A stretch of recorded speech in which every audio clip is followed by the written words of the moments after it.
عبده ورسوله أما بعد فأعوذ بالله من الشيطان الرجيم بسم الله الرحمن الرحيم واعبد ربك حتى يأتيك اليقين وقال رسول الله صلى الله عليه وسلم إن الله تبارك وتعالى بعثني لتمام مكارم الأخلاق وكمال محاسن الأفعال أو كما قال عليه الصلاة والسلام সবাই মহব্বতের সাথে দুরূদ শরীফ পাঠ করি আল্লাহুম্মা সাল্লি আলা মুহাম্মাদিন ওয়া আলা আলি মুহাম্মাদ কামা সাল্লাইতা আলা ইব্রাহিম ওয়া আলা আলি ইব্রাহিম ইন্নাকা হামিদুম মাজিদ اللهم بارك على محمد وعلى آل محمد كما باركت على إبراهيم وعلى آل إبراهيم إنك حميد مجيد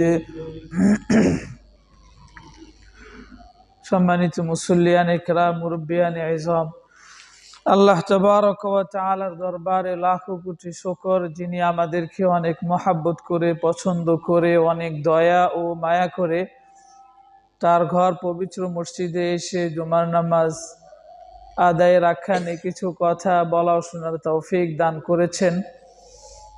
এজন্য আমরা সবাই অন্তরের অন্তঃস্থল থেকে বলিষ্ঠ কণ্ঠে কালিমাতু শুকর আদায় করি আলহামদুলিল্লাহ। আজ আমাদের আলোচনা হবে দেশ গড়তে মাদ্রাসাগুলোর গুরুত্ব কতটুকু, দেশের জন্য মাদ্রাসাগুলো কোরআন সুন্নাহর শিক্ষা কেন্দ্রগুলোর গুরুত্ব কতটুকু, এই বিষয়টা আমাদের একটু ভালো করে বুঝতে হবে। যথাসম্ভব চেষ্টা করব কোরআন সুন্নাহ থেকে এ বিষয়ে কিছু বলা এবং শোনানোর জন্য। আল্লাহ তাবারক ওয়া তাআলা আমাদের খেয়াল করে মনোযোগের সাথে সুন্দর করে বলা ও শোনার তৌফিক দান করুন, জোরে বলি আমিন। আল্লাহ তাবারক ওয়া তাআলা মানুষকে সৃষ্টি করেছেন, সৃষ্টি করে দু দলে বিভক্ত করেছেন। পৃথিবীর মানুষ বাস্তবে কয় দলে বিভক্ত? দু দলে। একদল হলো কাফের, আর একদল হলো মুমিন। একদল হলো ঈমানের পতাকাবাহী, আর একদল হলো কুফরের পতাকাবাহী। একদল হলো ঈমানের পক্ষে, আল্লাহর পক্ষে, কোরআন সুন্নাহর পক্ষে, আর একদল হলো শয়তানের পক্ষে, কুফরির পক্ষে, আল্লাহর বিপক্ষে। বুঝতেছেন আমার কথাগুলো? কোরআনে আল্লাহ বলেছেন, দেখুন সূরা তাগাবুনের 2 নম্বর আয়াত, হুয়াল্লাযী খালাকাকুম, ওই সত্য যিনি তোমাদেরকে সৃষ্টি করেছেন। আমাদের কে সৃষ্টি করেছেন? আমাদের সৃষ্টি করেছেন কে? আওয়াজ করে বলে আল্লাহ। কে সৃষ্টি করেছেন? ফামিনকুম কাফির, আল্লাহ আমাদেরকে সৃষ্টি করেছেন করে বলতেছেন তোমাদের থেকে একদল কাফের। ওয়ামিনকুম মুমিন, এবং তোমাদের থেকে একদল মুমিন। তো সৃষ্টি করেছেন কে? কয় দলে সৃষ্টি করেছেন? একদল কাফের, একদল হলো মুমিন। সূরা তাগাবুনের 2 নম্বর আয়াত। আল্লাহ তাবারক ওয়া তাআলা মানুষ সৃষ্টি করেছেন একদল কাফের বানিয়ে আর একদল মুমিন বানিয়ে। তো পৃথিবীর যত রকমের রাজনীতি হোক, আন্দোলন হোক, যত কিছু হোক, দেশ গড়া হোক, সব কিছুতে এই দু দল দু মেরুতে থাকে। কুফরি মানসিকতা নিয়ে যারা বেড়ে উঠেছে, শয়তানের পক্ষ অবলম্বন করে যাদের উঠা বসা, তাদের সর্বাত্মক চেষ্টা থাকবে, চিন্তা থাকবে, চেতনা থাকবে যে কুফরি মতবাদকে, শয়তানি ইচ্ছাগুলোকে, শয়তানের কর্মকাণ্ডগুলোকে দেশে কিভাবে সুন্দর করে প্রচার করা যায়, প্রসার করা যায় এবং দেশ ওভাবে সুন্দর করে গড়ে তোলা যায়। এই মানসিকতাই থাকবে এক দলের, যাদের মানসিকতা কুফরি। আর যাদের মানসিকতা আল্লাহর উপর বিশ্বাস, সব কিছু আল্লাহ করে থাকেন, তাদের চেষ্টা, তাদের আন্দোলন, তাদের রাজনীতিক যত কিছু আছে সব কিছু থাকবে হলো কিভাবে দেশে কোরআন সুন্নাহ বিস্তার লাভ করে, কিভাবে আল্লাহর বিধানকে আল্লাহর জমিনে বাস্তবায়ন করা যায়। এই মানসিকতাই থাকবে। পৃথিবীর শুরু লগ্ন থেকে এই মানসিকতা নিয়ে দু দলে বিভক্ত হয়ে আসছে। এখন কেউ যদি মুসলিম হয়ে, মুমিন হয়ে নিজেকে দেখতে চায় কুফরি আয়নায়, তাহলে তার অবস্থাটা কেমন হবে? তার অবস্থাটা পরিষ্কার এমন হবে যে নিজের অবস্থান হলো, সত্তা হলো এক পরিচয়, আর নিজের আন্দোলন, নিজের সব কিছু বেড়ে ওঠানো, নিজের সব কিছুকে চাচ্ছে হলো কুফরি মতাদর্শ দিয়ে। এ লোক না ব্যক্তি জীবনে, না সামাজিক জীবনে, না রাষ্ট্রীয় জীবনে, কোনো জীবনে শান্তি পাবে না। কথা ঠিক কিনা? আমার মানসিকতা হলো মুসলিম, আমি যদি আমার মতাদর্শকে, আমার ইমানি শক্তি হলো মুসলিম, আমি আমার দেশকে, আমার মতাদর্শকে, আন্দোলনকে যদি আমি কুফরি মতবাদ দিয়ে পরিচালনা করতে চাই, তাহলে মানসিকভাবে শান্তি পাবো? সমাজও শান্তিতে চলবে না, দেশও চলবে না। এজন্য আল্লাহ এটা পরিষ্কার করে দিয়েছেন যে তোমাদের মাঝে দু দল, একদল হলো কাফের, একদল হলো মুমিন। প্রথমে আল্লাহ কিন্তু কাফের বলেছেন, পরে বলেছেন মুমিনের সংখ্যা। পৃথিবীতে কাফের সংখ্যা বেশি না মুমিনের সংখ্যা বেশি? কাফের সংখ্যা বেশি। এটা থাকবেই, সবসময় বেশিই থাকবে, বেশি থাকাটাই স্বাভাবিক। কিন্তু একটা সময় যখন সমাপ্তি ঘটবে, পৃথিবীর সমাপ্তি ঘটার সময় গনিয়ে আসবে, তখন আল্লাহ তাআলা আবার পুরো পৃথিবীকে তার নিজের করতলে নিয়ে আসবেন, ঈমানদারকে দিয়ে, ঈসা আলাইহিস সালামকে দিয়ে, ইমাম মাহদিকে দিয়ে। তখন পুরো পৃথিবী থাকবে আল্লাহ তাআলার ইবাদত দিয়ে ভরপুর, তখন কোনো কুফরি থাকবে না। একটা সময় এমন হবে, আর সে সময় আল্লাহ যেন আমাদেরকে থাকার তৌফিক দান করে। জোরে বলি আমিন। আল্লাহ ইচ্ছা আল্লাহ রাখতেও পারেন, আবার কাউকে এর আগেই নিয়ে নিতে পারেন। ক্ষমতা সব কার হাতে? আল্লাহর হাতে। আমার কথাগুলো বুঝতেছেন? এখন কুফরি মানসিকতা নিয়ে যারা বেড়ে উঠবে, তাদের আন্দোলন মতাদর্শ ওই মানসিকতাই হবে। আর যাদের ইমানি মানসিকতা থাকবে, তাদের আন্দোলন, তাদের উঠা বসা, তাদের কাজকর্ম সব কিছু ওভাবেই বেড়ে উঠবে। দেখুন আল্লাহ তাবারক ওয়া তাআলা মানুষকে সৃষ্টি করে আল্লাহর পথে কিভাবে আসবে এবং আল্লাহর পথে কিভাবে থাকবে, এটার জন্য কিছু বিধিনিষেধ দিয়ে দিয়েছেন আদম থেকে নিয়ে এই পর্যন্ত। ওই লম্বা ইতিহাসের দিকে আমরা যাচ্ছি না। সর্বশেষ আমাদের নবীজিকে সুন্দর একটা বিধানাবলীর শুরু দেখিয়ে কোরআনে কারীম দিয়েছেন, এবং ওই কোরআনে কারীম বোঝার জন্য প্র্যাকটিক্যাল ভাবে তাকে দিয়েছেন। নবীজি কোরআনে কারীমে কিভাবে আমল করবে সে নিজেই দেখিয়ে দিয়েছেন। আর ও কোরআনে কারীম দিয়ে আল্লাহ এক পর্যায়ে বলেছেন, এমন এক বিধান দিয়েছি, এই বিধান পরিপূর্ণ করে দিলাম, তোমাদেরকে যা নিয়ামত দেওয়ার কিয়ামত পর্যন্ত তাও পরিপূর্ণ করে দিলাম। সুবহানাল্লাহ। সূরা মায়েদায় দেখুন ৩ নম্বর আয়াত, আল-ইয়াওমা আকমালতু লাকুম দীনাকুম ওয়া আতমামতু আলাইকুম নি'মাতি ওয়া রাদিতু লাকুমুল ইসলাম দীনা। আজ আমি এই দিনকে, এই ধর্মকে, ইসলামকে পূর্ণতা দিলাম, পূর্ণ করে দিয়েছেন বিধান, এবং কিয়ামত পর্যন্ত তোমাদের যতগুলো নিয়ামতের প্রয়োজন সবগুলো ভরপুর করে দিয়েছি। কিছু আমাদের পূর্বপুরুষ যারা কিছু গ্রহণ করতে পেরেছেন, আর কিছু রয়ে গেছে, এখন অনেকে এটা ভোগ করতেছেন, আরো কিছু আসবে। পৃথিবীর মানুষগুলো কিয়ামত পর্যন্ত সব নিয়ামত ভোগ করবে, এটা আল্লাহ দিয়ে দিয়েছেন জমিনে, এগুলো থাকবে, ভোগ করেই মানুষ যাবে, সবগুলো নিয়ামত আল্লাহ দিয়ে দিয়েছেন। তো আল্লাহ মানুষকে সৃষ্টি করে ইমানি মতাদর্শ নিয়ে যারা উঠবে তাদের জন্য বলে দিয়েছেন, এমন বিধান দিয়েছি সেটা পূর্ণ হয়ে গেছে। এইখানে এই বিধানে মুসলিম নামক, ইসলাম নামক এই বিধানে, মুসলিম পরিচয় এই বিধানে কোনো মানুষের কোনো অবস্থাতে কোনো কিছু ঢুকানোর প্রয়োজন আছে? আমরা তো বুঝতেছেন সবাই। এমন এক বিধান দিয়েছেন, এখানে মানুষ আর কোনো কিছু ঢুকানোর প্রয়োজন নাই, এটা পূর্ণ করে দিয়েছেন আল্লাহ। এবার দেখুন, পূর্ণ করে দিয়ে এবার আল্লাহ বলেছেন কি করতে হবে আমাদেরকে। সৃষ্টি করার পর আল্লাহ আমাদেরকে বলেছেন, কিয়ামত পর্যন্ত যত মানুষ থাকবে, আল্লাহকে বিশ্বাস করবে, আল্লাহ চাচ্ছেন সব মানুষকে, সব জিনকে আল্লাহর গোলামি করুক। মানুষের কাছে আল্লাহ কি চান ভাই? সবাই আল্লাহর গোলামি করবে। আল্লাহর গোলামি এটাই আল্লাহ পছন্দ করেন। যত বেশি আল্লাহর গোলামি করা যায়, আল্লাহর গোলামি মানে আল্লাহর কথাগুলো শোনা, আল্লাহ যেভাবে বলেছেন সেভাবে চলা, এটাই হলো আল্লাহর গোলামি। সূরা জারিয়াতের 56 নম্বর আয়াতে দেখুন, ওমা খালাকতুল জিন্না ওয়াল ইনসা ইল্লা লিয়াবুদুন। আমি মানব জাতি আর জিন জাতিকে সৃষ্টি করেছি কেবল আমার গোলামি করার জন্য। কার গোলামি করার জন্য ভাই? আল্লাহর গোলামি। আল্লাহর গোলামি করার জন্য আল্লাহ বলেছেন যে আমি সৃষ্টি করেছি আমার গোলামি করার জন্য। এই গোলামি কতকাল চলবে? গোলামি কতকাল চলবে? হ্যাঁ, আল্লাহর গোলামি কতকাল চলবে? মানুষের দৃষ্টিকোণ থেকে মানুষের মৃত্যু পর্যন্ত। আর আল্লাহ যতকাল এই গোলামিকে কোরআন সুন্নাহ দিয়ে রাখতে চাইবেন ততকাল চলবে। কিন্তু একটা মানুষের জন্য হলো তার মৃত্যু পর্যন্ত আল্লাহ তার গোলামি চান।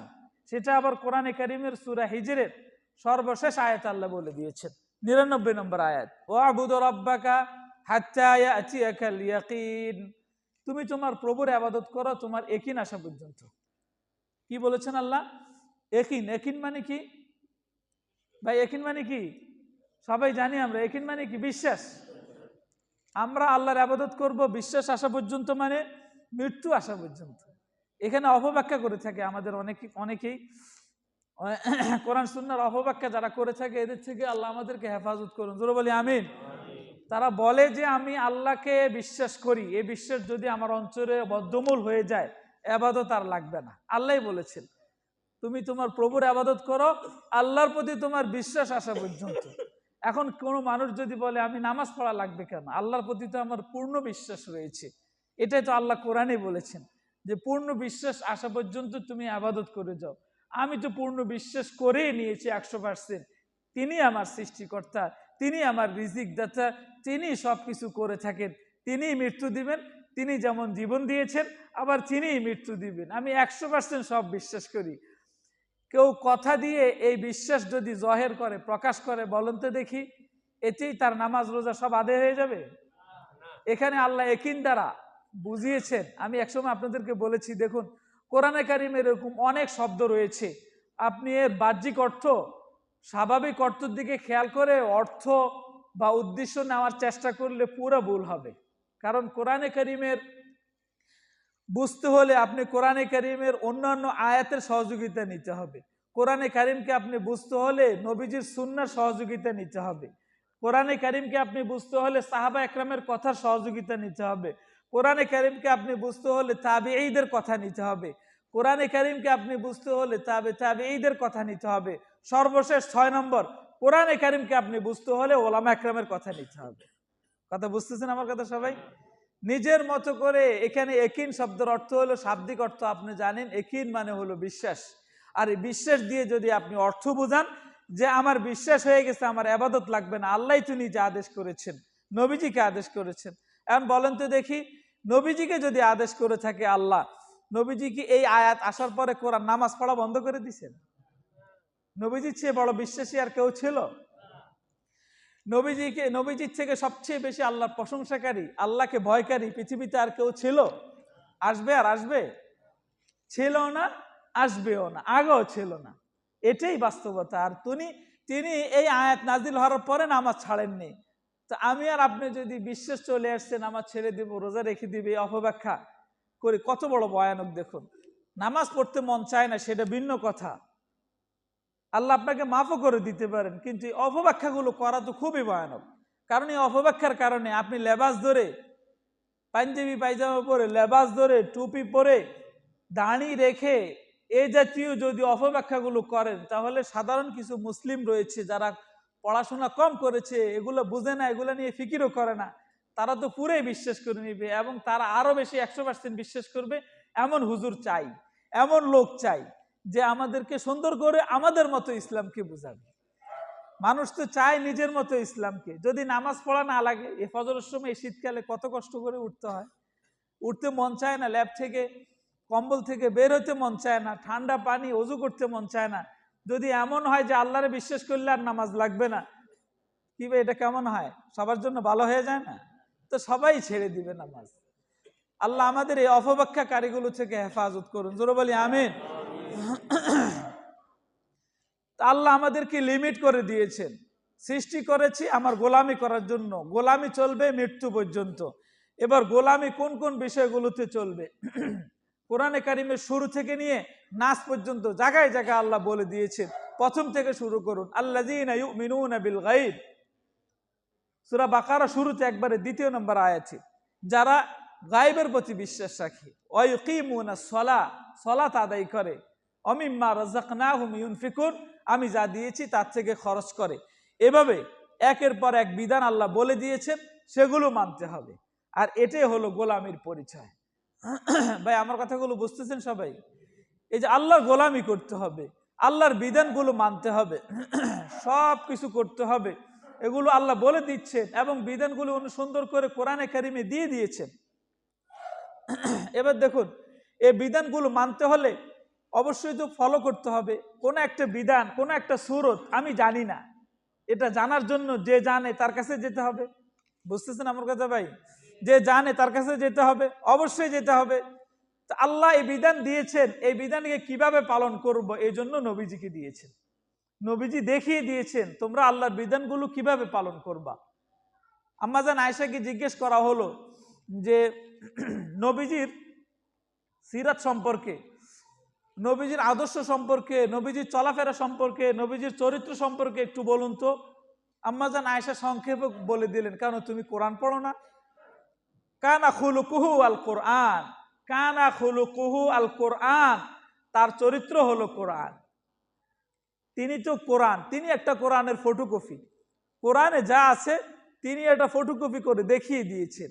কানা খুলুকুহু আল কোরআন, তার চরিত্রটাই হলো কোরআন। তুমি কোরআন পড়ো, আর কোরআন পড়লেই নবীকে খুঁজে পাবা।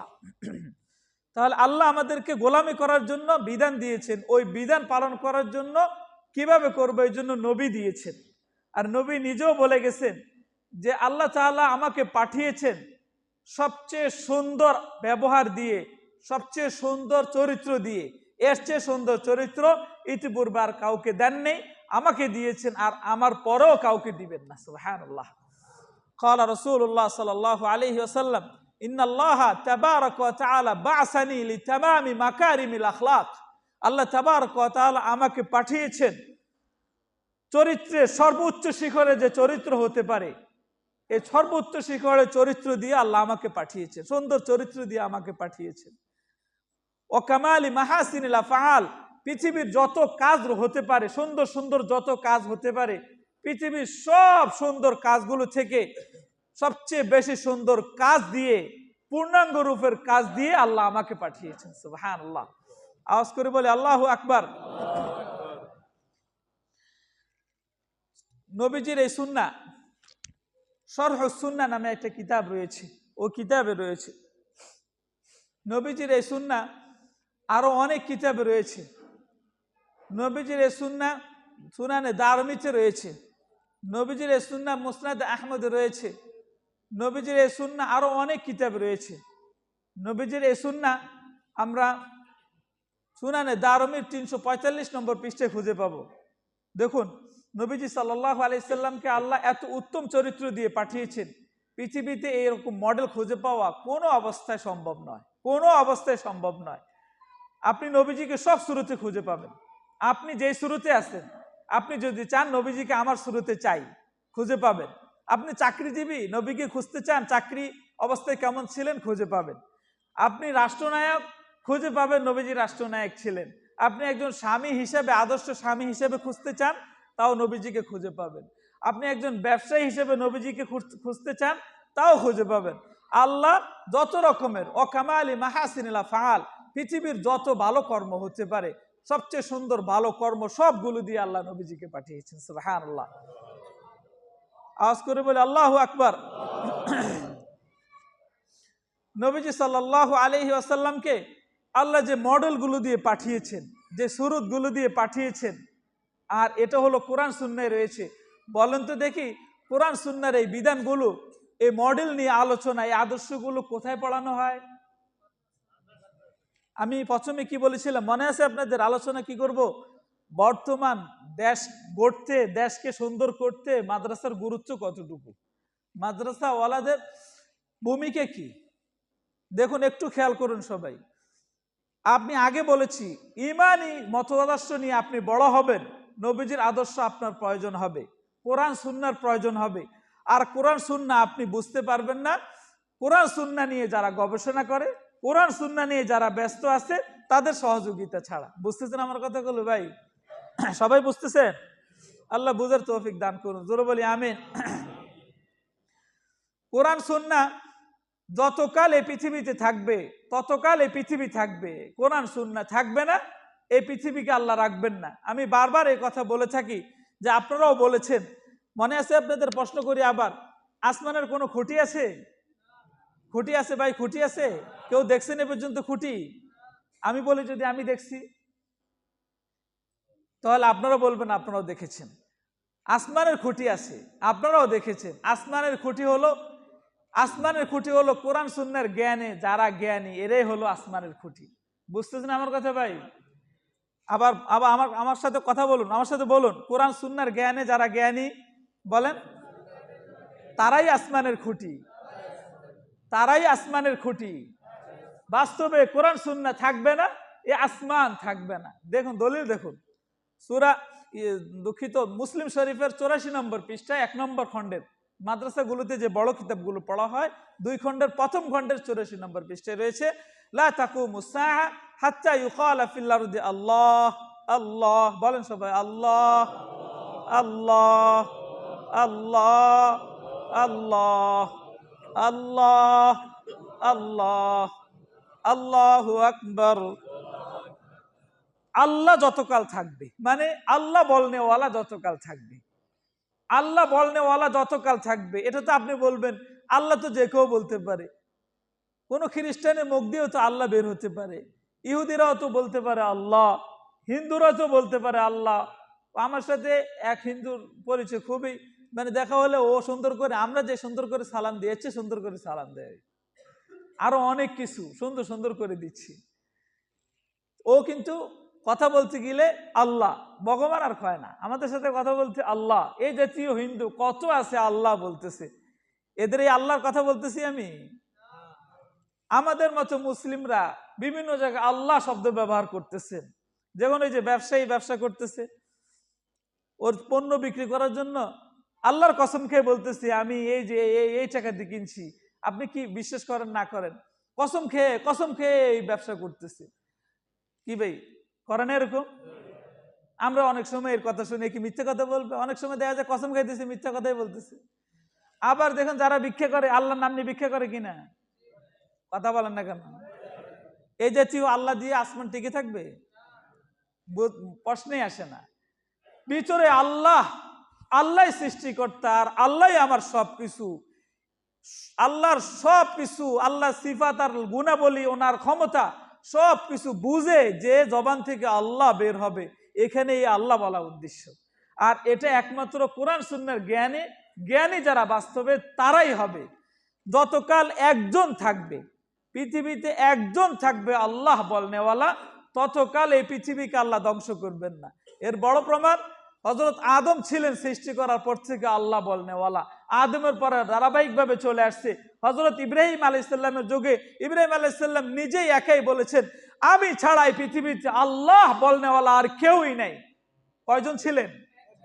আল্লাহ আসমান টিকিয়ে রাখছেন কিনা? নবীজি যখন এসেছেন, নবীজি নিজেও বলেছেন, আমি একমাত্র আল্লাহকে বিশ্বাস করি, আল্লাহকে ভয় করি। আমি যে সময় কথাটা বলতেছি, এই সময় আমি একা ছাড়া পৃথিবীতে আল্লাহকে একমাত্র ভয় করে আল্লাহ বলনেওয়ালা আর কেউই ছিল না। আল্লাহ একজন হলো রাখবেন, যতকাল এই একজন থাকবে না, মানে প্রকৃত ভয় নিয়ে একজনও থাকবে না, আল্লাহ পৃথিবীকে রাখবেন না। বলেন তো দেখি, এই প্রকৃত ভয় আর আল্লাহকে ভালো করে বুঝে আল্লাহকে চিনার জন্য আল্লাহ বলবে, এটা কোত্থেকে শিখতে পারবে? কথা বলেন না কেন? কোত্থেকে? মাদ্রাসাগুলোতে। আর এটাই বাস্তব, আর এটাই সত্য কথা। আপনারা খুশি হবেন শুনে, বাংলাদেশেই এমন, আর এশিয়া মহাদেশে পাকিস্তান ইন্ডিয়া হতে পারে, কিন্তু উল্লেখযোগ্য বাংলাদেশেই এমন, যেই পরিমাণ মাদ্রাসা আর কোরআন চর্চা হয়, পৃথিবীতে এই পরিমাণ 24 ঘন্টা লাগাতার একের পর এক ঘন্টার পর ঘন্টা এভাবে কোরআন পড়া খুব কম দেশে হয়। সৌদি আরবের কথা বলবেন, হয় না। সৌদি আরবে যে ছেলেগুলো হ্যাফজ পড়ে, কোরআন পড়ে, মাত্র 1 ঘন্টা 2 ঘন্টা 3 ঘন্টা অল্প সময়ের জন্য পড়ে আবার চলে যায়।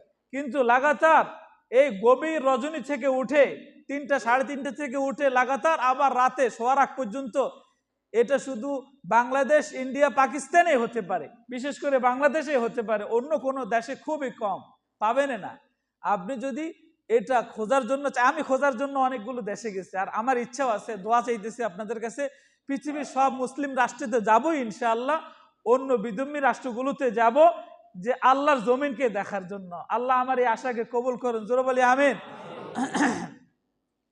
আমি সবাইকে বোঝার জন্য বলতেছি মাদ্রাসার গুরুত্ব কতটুকু।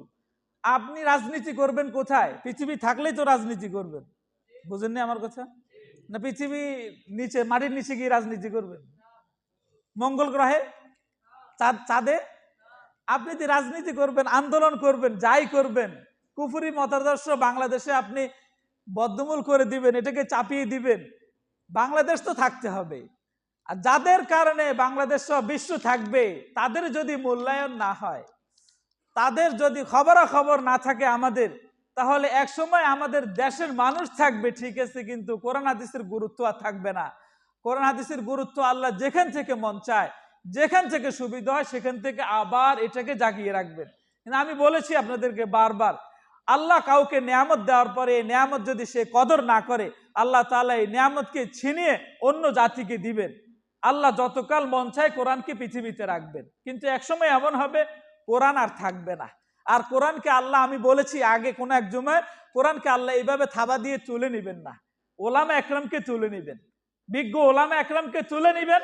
পৃথিবীতে তখন আর বিজ্ঞ আলেম থাকবে না, সব থাকবে মূর্খরা। আর নিজেরাই ফতুয়া দিয়ে পরে নিজেরাই দেশকে ধ্বংস করবে, পৃথিবী এমনিতেই ধ্বংস হয়ে যাবে। পৃথিবী তখন ধ্বংসের ধার প্রান্তে আসবে, কিয়ামত ঘনিয়ে আসবে, তখন কিন্তু পৃথিবীতে আপনি আলেম খুঁজে পাবেন না।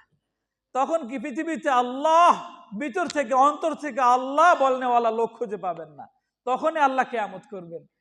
কি ভাই, কথা ঠিক কিনা? কথা বলেন। আল্লাহ আমাদের বুঝার তৌফিক দান করুন, জোরে বলি আমিন। এই কিয়ামতের ময়দানে, কিয়ামতের ময়দানে আমি আর আপনি অনেকেই সুপারিশ দ্বারা বাঁচতে পারবো, এই আলেমদের সুপারিশ দ্বারা, ছাত্রদের সুপারিশ দ্বারা। নবীজি বলতেছেন এক হাদিসে, নবীজি সাল্লাল্লাহু আলাইহি ওয়াসাল্লাম বলেন, ইয়াশফাউ ইয়াউমাল কিয়ামাতি, কিয়ামতের ময়দানে সুপারিশ করবে মানুষের জন্য সালাসাতুন, কয়জন? 3 জন, 3 শ্রেণীর লোক।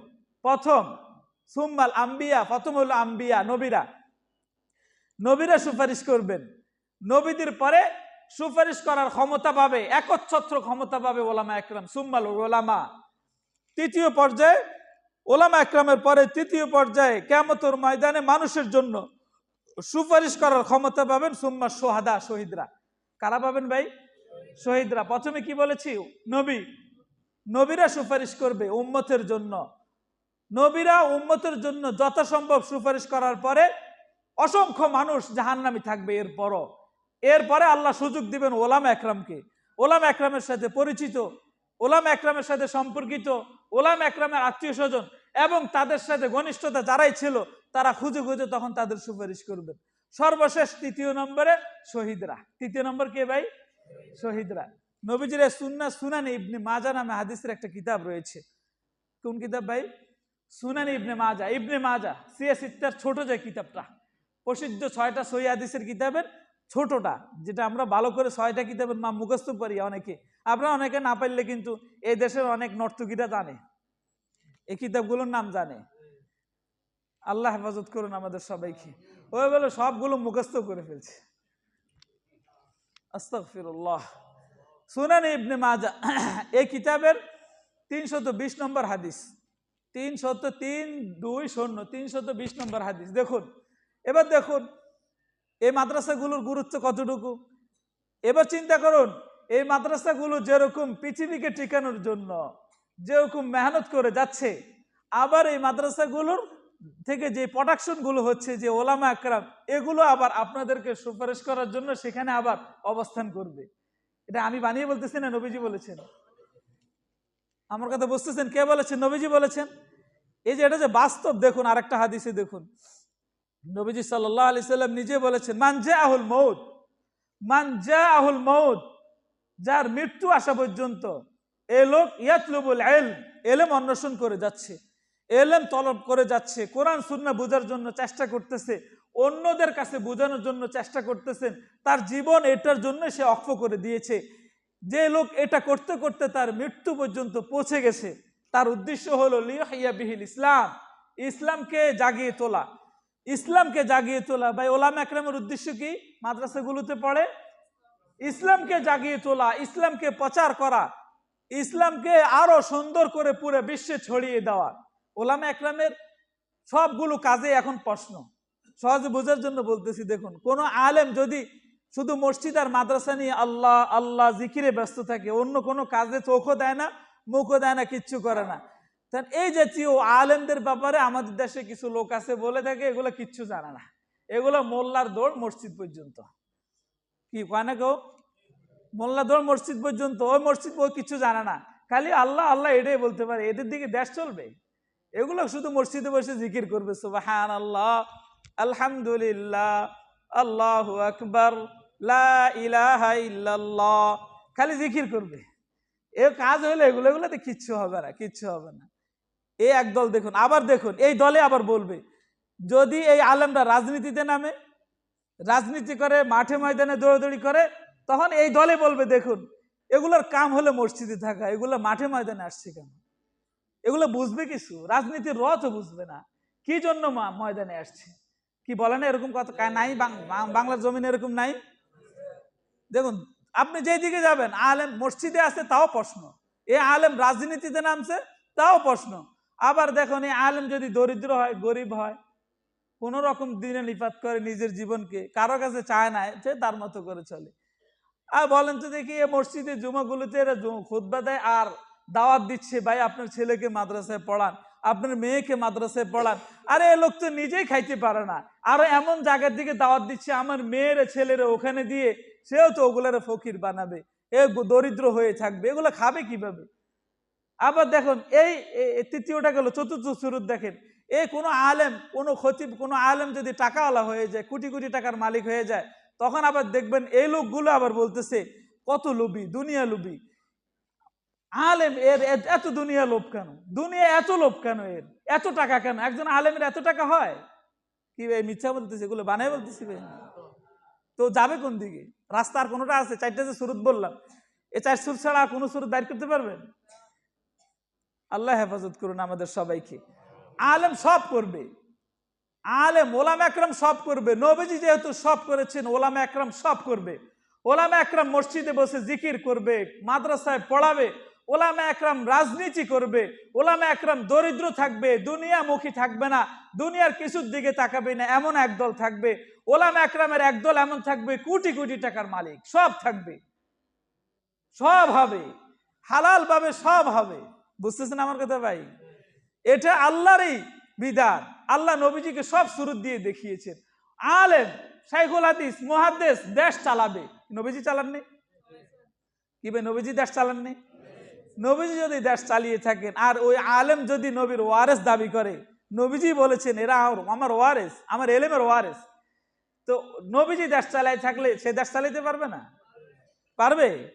ওই এখন আর প্রমাণ দেওয়া লাগবে না, আর বানিয়েও বলা লাগবে না। ওই আফগানিস্তানে যে দেশ চালাইতেছে সে শাইখুল হাদিস, বোখারি পড়ায় না, বোখারি পড়ায়, হাদিস পড়ায়, এ লোক দেশ চালাইতেছে, দেশ কি চলে না? পৃথিবীতে এমন দেশ আছে স্বাধীন হওয়ার পরে মাত্র 2-3 বছর মাথায় বিশ্বকে দেখিয়ে দিয়েছে যে দেশ চালাইতে হয় কিভাবে, মানুষের মাঝে সুশাসন কায়েম করানো যায় কিভাবে, এটা দেখিয়ে দিয়েছে। এটা একমাত্র নবীজি সুন্নাহ দ্বারা যারা নিজেকে গড়ে চলেছেন তাদের দ্বারাই সম্ভব। কথা ঠিক কিনা? কথা বলেন ভাই। আল্লাহ আমাদের বুঝার তৌফিক দান করুন। আস্তে আস্তে পুরো পৃথিবী ব্যাপী যারা জ্ঞানী তাদের হাতেই পৃথিবী চলবে, এটাই বাস্তবতা। এই তো কয়েকদিন আগের খবর, বিশ্বের আরেক বড় কুখ্যাত জালেম দেশ ছেড়ে পালিয়েছে। এই জালেমের হাতে 5 লক্ষ মানুষের মৃত্যু হয়েছে, 5 লক্ষ মানুষ শহীদ হয়েছে।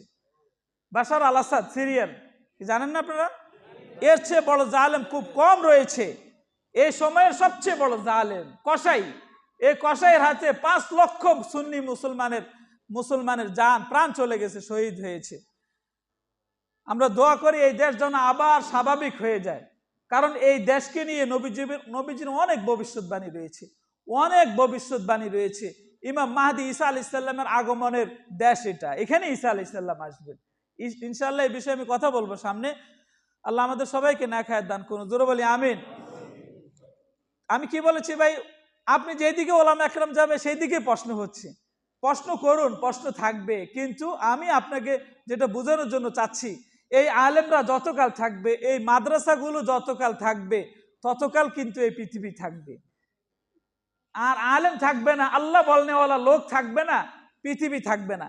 কারণ যারা কোরআন সুন্নাহর জ্ঞানী নয়, তাদেরকে যে কোনো মুহূর্তে, যে কোনো শুরুতে শয়তান কোনো প্রকারের কষ্ট ছাড়া এমন এক সুরত সামনে এনে দিবে, এ পথ হারা হইতে, পথভ্রষ্ট হইতে সময় লাগবে না, সময় লাগবে না, সামান্য মুহূর্তের ভিতরে নিমেষেই ধ্বংস করে দিবে। কিন্তু একজন আলেমের কাছে শয়তান পুরাই ধরা, কারণ সে সব ফাঁকফোকর সব কিছুই বুঝে।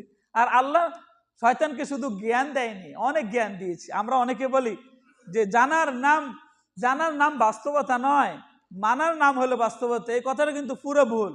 শয়তান যেরকম জ্ঞানী ছিল, ওরকম মান্যওয়ালাও ছিল। আমার কথা বুঝেননি ভাই? শয়তান যেরকম জ্ঞানী ছিল, জ্ঞানী হওয়ার কারণে এত বড় হয়নি, মানার কারণে এত বড় হয়েছে। শয়তান কিন্তু 7 আসমানে শয়তানের উপাধি হইল মুআল্লিমুল মালাইকা, ফেরেশতাদের শিক্ষক। শয়তানের উপাধি 7 আসমানে, 7 নম্বর আসমানে হলো উপাধি কি? মুআল্লিমুল মালাইকা, ফেরেশতাদের শিক্ষক। ফেরেশতাদের শিক্ষক কিভাবে হয়েছে? শুধু জ্ঞানী ছিল এই কারণে? আল্লাহকে মেনেছেন, ইবাদত করেছেন। শয়তান যেরকম জানছে, ওরকম এর চেয়ে বেশি ইবাদত করেছে, অনেক বেশি ইবাদত করেছে। এ বাক্য আর কখনো বলবেন না।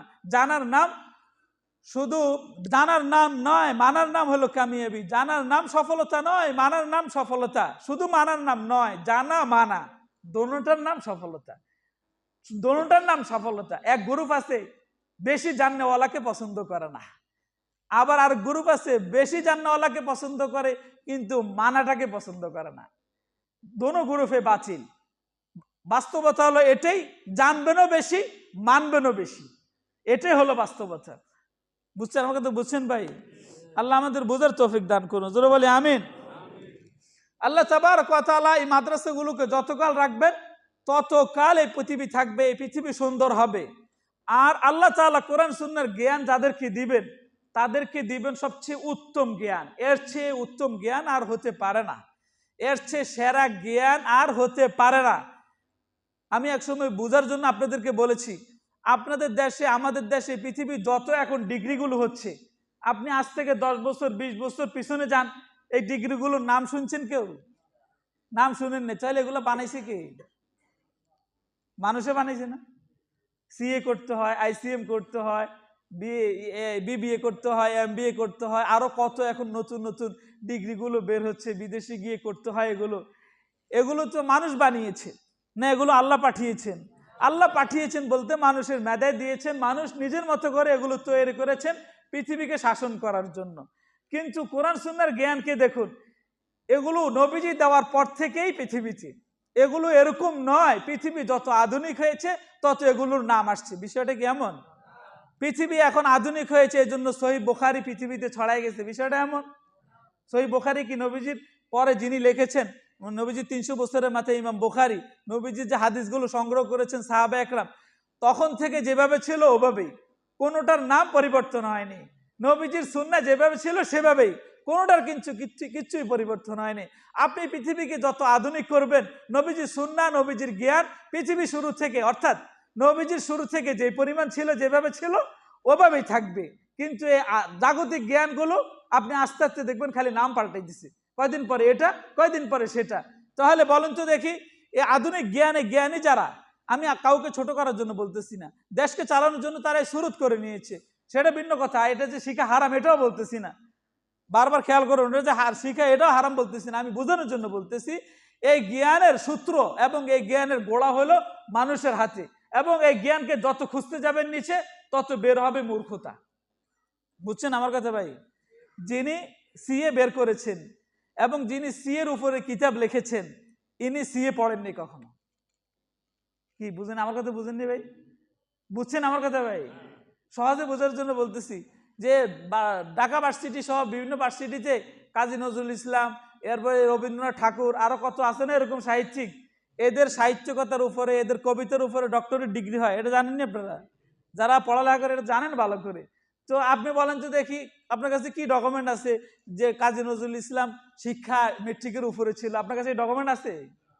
তো যিনি মেট্রিক পাস করেনি, মেট্রিক পর্যন্তই পড়েনি, তার সাহিত্যকতার উপরে এখন হচ্ছে, ডক্টরেট ডিগ্রি নিচ্ছে। তো এবার বলেন যে যে বিষয়ের উপর ডক্টরেট ডিগ্রি নিচ্ছে উনি ওই বিষয় পড়েননি, মানে উনি ওই বিষয়ে ওই সময় ছিল না। তাহলে যত আপনি যাবেন এটা মূর্খতার দিকে যাবে। আর আমি এটা বলতেছি না ভাই এই জ্ঞান শিখা হারাম, প্রশ্নে আসে না। জগৎকে চালানোর জন্য নিয়ম অনুযায়ী যেটা দরকার ওটা করতে হবে, এটা করবেন। আমি এটা বোঝার জন্য বলতেছি এই জ্ঞান দ্বারা আসমান আটকে থাকবে না। আল্লাহ তাবারক ওয়া তাআলার জ্ঞান যেটা কোরআন সুন্নাহ যতকাল থাকবে ততকাল এই আসমান ঠিক থাকবে। কথা ঠিক কিনা? কথা বলেন ভাই। আর আল্লাহ বলেছেন নবীজির জবান দিয়ে, মান ইউরিদিল্লাহু বিহি খাইরা ইউফাক্কিহু ফিদ্দীন, আল্লাহ যার মঙ্গল চায় তাকেই সবচেয়ে উত্তম জ্ঞান দান করেন। ওলামা একরাম যারা জ্ঞান শিখতেছে এবং কোরআন সুন্নাহ নিয়ে আসে, এটা সবচেয়ে উত্তম জ্ঞান। এটা আপনার জগতে চলার জন্য, আল্লাহকে চেনার জন্য তো লাগবেই, পরকালে সবচেয়ে বেশি লাগবে। কথা ঠিক কিনা? কথা বলেন ভাই। দেখুন যাকে আল্লাহ কোরআন সুন্নাহর জ্ঞানে দিয়েছেন তার মেধার প্রখরতা কত বেশি। আমি উদাহরণ দিয়ে বুঝাচ্ছি। দেখুন ইমাম মালিক রহমতুল্লাহ আলাই নাম শুনেছেন? ইমাম মালিক রহমতুল্লাহ আলাই প্রসিদ্ধ চার ইমামের দ্বিতীয় পর্যায়ের ইমাম, আবু হানিফার পরে যিনি দ্বিতীয় পর্যায়ের তবকার মর্যাদার দিক দিয়ে ইমাম দারুল হিজরা বলা, যাকে মদিনায় জান্নাতুল বাকিতে তার কবর রয়েছে।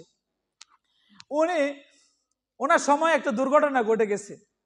এক মহিলা মারা গেছে। এই 20 থেকে 22 বছরের এক যুবতী মেয়ে মারা গেছে, অনেক সুন্দরী। এই সুন্দরী মেয়ের গোসল দেওয়ার জন্য বয়োজ্যেষ্ঠ মোটামুটি 40-42 বয়সের, 45 বয়সের এক মহিলা আসছে ধৌত করতে। চতুর্দিকে আবরণ দেওয়া হলো, মানে ডাকা হলো। মহিলা ধৌত করার জন্য ভিতরে ঢুকলো। ঢুকে মহিলা তার করবে, সুন্দর করে গোসল দিবে। এমন সময় মহিলা যে মারা গেছে এর লাশ দেখে, এর সুরত দেখে, শরীর দেখে এর মাথায় শয়তানি একটা চিন্তা চলে এসেছে। কি শয়তানি চিন্তা? এই মেয়েটা, যুবতী মেয়েটা কত সুন্দর, না জানি কত পুরুষ তাকে ভোগ করেছে, নাউজুবিল্লাহ। মানে জানে না, খারাপ একটা মন্তব্য করে নিজের অজান্তেই নিজের হাত দিয়ে ও মহিলার লাশের গায়ে একটা আঘাত করেছে। হাত দিয়ে লাশের গায়ে আঘাত করার সাথে সাথে এই হাত লাশের সাথে লেগে গেছে। চিন্তা করছেন বিষয়টা? হাত লাশের সাথে লেগে যাওয়া। এমনি তো মহিলা মানুষ, আমরা পুরুষ কেউ হইলে তো ওখানে হয়তো হার্টের রোগী হলে ওখানে হয়তো হার্ট ফেল করে ওখানে হয়তো শেষ হয়ে যেত। মহিলা তো হাও মাও করে কান্না, চিৎকার, অনেক আওয়াজ দিচ্ছে, চেঁচামেচিতে সবাই দৌড়ে এসেছে। কি হয়েছে? এখন মহিলার হাত লাশ থেকে খোলা যাচ্ছে না, সরানো যাচ্ছে না, কোনো অবস্থায় সরানো যাচ্ছে না। অনেক চেষ্টার পরেও কোনো অবস্থায় ছুটানো যাচ্ছে না। অনেকে পরামর্শ দিচ্ছে হাত কেটে ফেলা হোক, কেউ বলছে এর হাত কেটে তো পুরো অকেজো হয়ে যাবে, লাশ কাটা হোক। এই কানাগোনা করতেছে। তখন কেউ একজন বলল, ভাই আমাদের বড় ইমাম রয়েছে পাশেই তো, উনি, ওনার কাছে খবর দেই। ইমাম মালিক রহমতুল্লাহ আলাইহির কাছে খবর দেওয়ার পরে ইনি দৌড়িয়ে আসলেন। এসে মহিলাকে জিজ্ঞেস করলেন, যে মহিলা হাত লেগে আছে লাশের সাথে, ভাই বোন তোমার কি সমস্যা, কি হয়েছে? ও মহিলা বলল, আমি এই কথা বলেছি, এই কথা বলে লাশের গায়ে আঘাত করেছি। এখন যদি চিকিৎসা বিজ্ঞানী যারা রয়েছে এদেরকে বলা হয় যে হাতটা খুলবে কিভাবে, বলেন তো কিভাবে খুলবে? বিজ্ঞানীরা কি বলবে? হাত কেটে ফেলবে অথবা লাশ কাটবে, একটা তো করতে হবে না। অন্য কোনো সুরত আছে? কোনো সুরত নেই, কোনো সুরত নেই। ইমাম মালিক রহমতুল্লাহ আলাইহি বললেন, ঠিক আছে জল্লাদকে ডাকো। আর জল্লাদকে ডাকার দ্বারা অনেকে মনে করেছে মানে হাতটা কেটে দিবে। আমার মনে হয় হুজুর আর কি করবেন। জল্লাদকে আসার পরে জল্লাদকে বলল, গনে গনে 80টা বেত্রাঘাত দিবে এই মহিলার গায়ে। কয়টা গায়ে দিতে বলেছেন ভাই? 80 বেত্রাঘাত। 80টা বেত্রাঘাত শুরু হয়ে গেছে, 79টা পর্যন্ত দেওয়া হয়েছে। লাশের সাথে হাত এখনো লেগে আছে, হুজুর বসে আছেন। 80 নম্বরটা দেওয়া হয়েছে, সাথে সাথে লাশ থেকে হাত খুলে গেছে। সুবহানাল্লাহ। কিভাবে খুললো ভাই?